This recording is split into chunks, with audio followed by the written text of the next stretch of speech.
9장.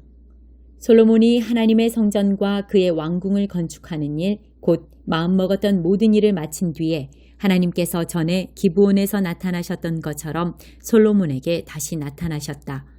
하나님께서 그에게 말씀하셨다. 내가 내 기도와 뜨거운 간구를 모두 들었다. 네가 지은 이 성전을 내가 거룩하게 했다. 이제 내 이름이 그 위에 영원히 새겨졌으니 내 눈이 그 위에, 내 마음이 그 안에 언제나 머물 것이다. 네가 네 아버지 다윗처럼 순전한 마음으로 내 앞에서 행하고 내가 정해준 삶을 따라 살며 내 가르침과 판단에 주의하여 순종하면 이스라엘을 다스리는 너의 왕권이 든든한 기초 위에 서게 될 것이다. 네 아버지 다윗에게 보증했던 것처럼 네게도 이것을 보증하겠다. 이스라엘의 왕위에서 내 자손이 항상 끊이지 않을 것이다. 그러나 너와 내 자손이 내게 반역하고 내 가르침과 판단을 무시하며 이방 신들과 어울리면서 그것들을 섬기고 예배하면 그때에는 이 보증이 무효가 될 것이다. 나는 이스라엘을 멸하고 내 이름을 높이도록 거룩하게 구별한 이 성전에서 등을 돌릴 것이다. 그러면 이스라엘은 세상 민족들 사이에서 흉한 농담거리가 되고 말 것이다. 지금은 이렇게 훌륭한 이 성전도 비웃음거리가 되고 말 것이다. 지나가는 사람들이 고개를 저으며 이게 어찌 된 일인가? 어쩌다가 이렇게 망해버렸는가? 하고 물을 것이다. 그러면 그들은 이런 답을 듣게 될 것이다. 한때 여기 살던 민족은 그들의 하나님, 곧 그들 조상을 이집트에서 구해낸 하나님께 반역했다. 그들은 이방 신들과 어울리며 그것들을 예배하고 섬겼다. 그래서 하나님께서 이렇게 폐허로 만들어버리신 것이다. 솔로몬은 20년 만에 두 건물, 곧 하나님의 성전과 자신의 왕궁을 지은 뒤에 두로 왕 히람에게 갈릴리 땅에 있는 마을 20개를 선물로 주었다. 이것은 히람이 솔로몬이 원하는 대로 백향목과 잣나무와 금을 준 것에 대한 보답이었다. 그러나 두로에서 와서 솔로몬이 준 마을들을 둘러본 히람은 선물이 마음에 들지 않았다. 히람이 말했다. 친구여, 오지의 산골 마을 20개라니 이것이 무슨 보답이요? 사람들은 지금도 그곳을 쓸모없는 오지 마을이라고 부른다. 히람이 4.5톤가량의 금에 대한 답례로 솔로몬에게서 받은 것은 그것이 전부였다. 솔로몬 왕이 노역을 동원해 하나님의 성전과 자기 왕궁, 방어시설, 예루살렘 성벽, 하솔과 무깃도와 게셀의 요새화된 성읍을 건축한 공사 기록은 이러하다. 전에 이집트 왕 바로가 올라와서 게셀을 점령하여 불사르고 그곳에 살던 가나안 사람을 다 죽였다. 그는 그 도시를 솔로몬의 아내가 된 자기 딸에게 결혼 선물로 주었다. 그래서 솔로몬이 게셀을 재건했다. 솔로몬은 또 아렛 베토론과 바알랏, 사막의 다말, 곡식을 저장해 둘 변방의 성읍, 전차와 말을 둘 성읍들을 건축했다. 예루살렘이든 레바논이든 자기 마음에 드는 곳이면 어디에나 대대적인 건축 공사를 벌였다. 솔로몬은 그 땅 원주민, 이스라엘 자손이 아닌 아모리 사람, 헷 사람, 브리스 사람, 히위 사람, 여부스 사람 가운데서 살아남은 무리, 곧 거룩한 전쟁에서 살아남은 자들을 강제 노역 부대로 편성했는데 이 정책은 오늘까지 시행되고 있다. 그러나 이스라엘 사람은 그런 대우를 받지 않았다. 그들은 솔로몬의 군대와 행정부에서 정부 지도자, 전차와 전차병 지휘관으로 일했다. 또한 그들은 솔로몬의 건축 공사를 책임지는 관리가 되었는데 모두 550명이 노역자들을 감독했다. 바로의 딸이 정식으로 다윗성에 올라가 그녀를 위해 특별히 지은 궁에 들어가 살았다. 그 후에 솔로몬은 방어시설 밀로를 지었다. 매년 3번씩 솔로몬은 하나님의 제단에서 예배하며 번제와 화목제를 드리고 하나님 앞에 향을 피웠다. 그는 성전과 관련해서 필요한 것이 있으면 무엇이든 아끼지 않았고 인색함이 없었다. 그는 배도 만들었다. 에돔 땅 홍해 해변의 엘랏 근처에 있는 에시온게벨에서 배를 만들었다. 히람은 바다를 잘 아는 뱃사람들을 보내 솔로몬 사람들의 항해를 돕게 했다. 그들은 오빌로 출항한 뒤 금 16톤을 가지고 돌아와 솔로몬 왕에게 바쳤다. 6장. 자녀 여러분, 여러분의 부모가 여러분에게 이르는 대로 하십시오. 이것은 아주 옳은 일입니다. 내 아버지와 어머니를 공경하라는 계명은 약속이 따르는 첫 계명입니다. 그 약속은 그러면 내가 잘 살고 장수할 것이다 입니다. 아버지 여러분, 자녀를 호되게 꾸짖어 노엽게 만들지 마십시오. 주님의 방법으로 그들을 돌보고 이끄십시오. 종으로 있는 여러분, 이 세상에 있는 여러분의 주인에게 존경하는 마음으로 복종하되 참 주인이신 그리스도께 복종하는 일에 언제나 주의를 기울이십시오. 해야 할 일을 눈가림으로 하지 말고 진심으로 하십시오. 하나님께서 바라시는 일을 하는 그리스도의 종으로 진심으로 하십시오. 누구에게 지시를 받든지 실제로 여러분은 하나님을 위해 일하는 것임을 늘 명심하고 기쁘게 일하십시오. 선한 일을 하는 사람은 종이든 자유인이든 상관없이 충분한 상을 주님으로부터 받을 것입니다. 주인된 여러분, 여러분도 똑같이 하십시오. 부탁이니 종을 학대하거나 위협하지 마십시오. 여러분과 여러분의 종이 섬기는 주님은 하늘에 계신 같은 주님이십니다. 그분은 여러분과 여러분의 종을 차별하지 않으십니다. 마귀와 끝까지 싸우십시오. 이제 마무리하겠습니다. 하나님은 강하신 분입니다. 하나님은 여러분도 그분 안에서 강하기를 바라십니다. 그러니 주님께서 여러분을 위해 마련해 주신 모든 것, 곧 가장 좋은 재료로 정교하게 만들어진 무기를 취하십시오. 그 무기를 활용해서 마귀가 여러분의 길에 던져놓은 모든 장애물에 용감히 맞서십시오. 이 싸움은 잠깐 출전해서 쉽게 이기고 금세 잊고 마는 한나절의 운동 경기가 아닙니다. 이 싸움은 지구전, 곧 마귀와 그 수하들을 상대로 끝까지 싸우는 사느냐 죽느냐의 싸움입니다. 단단히 준비하십시오. 여러분은 지금 혼자 힘으로 다루기에는 벅찬 상대를 마주하고 있습니다. 도움이 될 만한 것은 무엇이든 취하고 하나님께서 주신 온갖 무기로 무장하십시오. 그러면 싸움이 끝나도 여러분은 승리의 함성을 지르며 여전히 두 발로 서 있을 것입니다. 진리와 의와 평화와 믿음과 구원은 단순한 말 이상의 것입니다. 그 무기들의 사용법을 익히십시오. 살아가는 동안 그 무기들이 필요합니다. 하나님의 말씀이야말로 없어서는 안 될 무기입니다.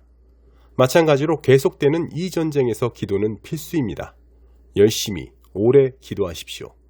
형제 자매를 위해 기도하십시오. 끊임없이 주의를 기울이십시오.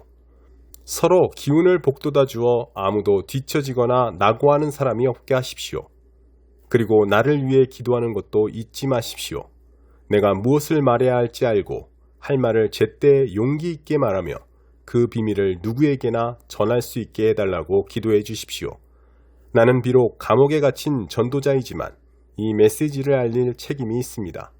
이곳에 있는 나의 좋은 벗 두기구가 내가 어떻게 지내는지, 나의 신변에 어떤 일이 있는지를 여러분에게 알릴 것입니다.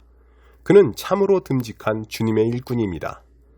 나는 우리의 사정을 여러분에게 알리고 여러분의 믿음을 복돋우려고 그를 보냈습니다. 친구 여러분, 잘 지내십시오. 하나님 아버지와 주 예수 그리스도께서 주시는 사랑과 믿음이 여러분의 것이 되기를 오직 순전한 은혜가 우리 주 예수 그리스도를 사랑하는 모든 이들에게 함께 하기를 바랍니다. 39장 침략자 곡의 멸망. 사람의 아들아, 곡을 대적하여 예언을 선포하여라. 주 하나님의 메시지다. 메색과 두발의 우두머리 고가, 내가 너를 대적한다. 내가 너를 돌려세우고 이끌어내겠다. 너를 먼 북방에서 이스라엘의 산지로 끌고 내려오겠다. 그런 다음 내가 네 왼손의 활을 쳐 떨어뜨리고 내 오른손의 화살을 쳐 떨어뜨릴 것이다. 이스라엘의 산지에서 너와 내 모든 군단과 너와 함께한 모든 자들이 죽임당할 것이다. 내가 너를 실제 뜯어먹는 새와 짐승들에게 먹이로 던져줄 것이다. 너는 넓은 들판에서 살해될 것이다. 내가 말했다. 주 하나님의 포고다. 내가 마곡과 안전하게만 보이는 먼 섬들에도 불을 놓을 것이다. 그제야 그들은 내가 하나님인 줄 알게 될 것이다. 내가 내 백성 이스라엘 가운데 내 거룩한 이름을 드러낼 것이다. 내가 다시는 내 거룩한 이름이 진창에 처박히게 놔두지 않을 것이다. 그제야 문민족은 나 하나님이 이스라엘의 거룩한 이인 줄 알게 될 것이다. 그렇게 될 것이다. 그렇다. 그렇게 될 것이다. 내가 네게 말한 그날에 그 일이 일어날 것이다. 사람들이 이스라엘 도성 밖으로 나와서 크고 작은 방패, 활과 화살, 곤봉과 창을 쌓아놓고 그 위에 불을 지펴 거대한 화톳불을 피울 것이다. 그 불은 7해 동안 계속 타리라. 사람들은 땔감을 구하러 숲에 들어갈 필요가 없을 것이다. 연료로 쓸 무기들이 쌓이고 쌓였기 때문이다. 그들은 자신을 발가벗기던 자들을 발가벗기고 자신을 빈털터리로 만들던 자들을 빈털터리로 만들 것이다. 주 하나님의 보고다. 그날에 내가 이스라엘 안에 곡을 묻을 매장지를 정할 것이다. 바다 동쪽 여행자들의 휴식처에 곡과 그의 폭도 군대를 묻을 것인데 그 거대한 묘지로 인해 여행자들이 지나던 길이 막힐 것이다. 사람들은 그곳을 곡의 폭도라 부를 것이다. 땅을 정결하게 하기 위해 이스라엘이 그 시체들을 다 묻는 데만 7달이 걸릴 것이다. 온 백성이 나와서 그 일을 거둘 것이다. 그 일이 끝나고 내 임무를 마치면 그날은 온 백성의 축제일이 될 것이다. 정결 매장 작업을 전담할 사람들이 고용되고 그들이 나라 전역을 다니며 썩어가는 부정한 시체들을 찾아낼 것이다. 7달이 끝날 즈음에는 대대적인 마지막 수색 작업이 있을 것이다. 뼈 하나라도 발견되면 그 장소에 막대기로 표를 하고 매장인들이 그것을 가져다가 집단 매장지인 곡의 폭도에 묻을 것이다. 그렇게 해서 그들은 땅을 정결케 할 것이다. 사람의 아들아, 주 하나님이 말한다. 새들을 불러라. 들짐승들을 불러라. 소리 높여 외쳐라. 모여서 오너라. 내가 이스라엘의 산지 위에서 너희를 위해 희생 제물 잔치를 열 것이다. 너희는 고기를 먹고 피를 마실 것이다. 기라성 같은 영웅들의 몸을 뜯을 것이요 이름 높은 왕들의 피를 마실 것이다. 순양과 어린 양, 염소와 황소, 바산의 가장 좋은 육축들을 먹어치울 것이다. 너희는 내가 베풀 그 희생 제물 잔치에서 배부를 때까지 기름진 살을 먹고 취할 때까지 피를 마실 것이다. 내가 너희를 위해 차릴 그 상에서 말과 기병, 영웅과 온갖 용사들이 배불리 먹을 것이다. 주 하나님의 보고다. 내가 민족들에게 나의 영광을 나타내 보일 것이니 그들 모두가 내 손으로 심판을 행하는 모습을 목도하리라. 그날 이후로 이스라엘은 내가 그들의 하나님인 줄 알게 될 것이다. 그리고 이스라엘이 포로로 잡혀간 것은 그들의 죄 때문이었음을 문민족이 알게 될 것이다. 이스라엘은 내게 반역했고 그래서 나는 그들에게 등을 돌렸다. 내가 그들을 그들의 원수에게 넘겨주었고 그들은 모두 죽임을 당했다. 나는 죄에 물든 삶을 산 더러운 그들에게 응분의 벌을 내렸다. 나는 등을 돌려 그들을 외면했다. 그러나 이제 나는 사로잡혀간 야곱을 다시 부르고 이스라엘의 모든 백성을 가엾이 여기며 내 거룩한 이름을 위해 열심을 낼 것이다. 이스라엘이 그들의 땅에서 아무 두려움 없이 안전하고 평안히 살게 되는 날에 마침내 나를 배반했던 부끄러운 기억이 사라지리라. 그들을 낯선 땅에서 다시 데려오고 원수의 영토에서 모은 다음 나는 모든 민족이 지켜보는 앞에서 그들을 사용해 나의 거룩을 나타내 보이리라. 그제야 그들은 내가 그들의 하나님인 줄 확실히 알게 될 것이다. 나는 그들을 포로로 잡혀가게 했지만 한 사람도 남김없이 다시 그들의 땅으로 모을 것이기 때문이다. 나는 이스라엘에 나의 영을 부어 내 생명으로 충만케 하고 다시는 그들에게 등을 돌리지 않을 것이다.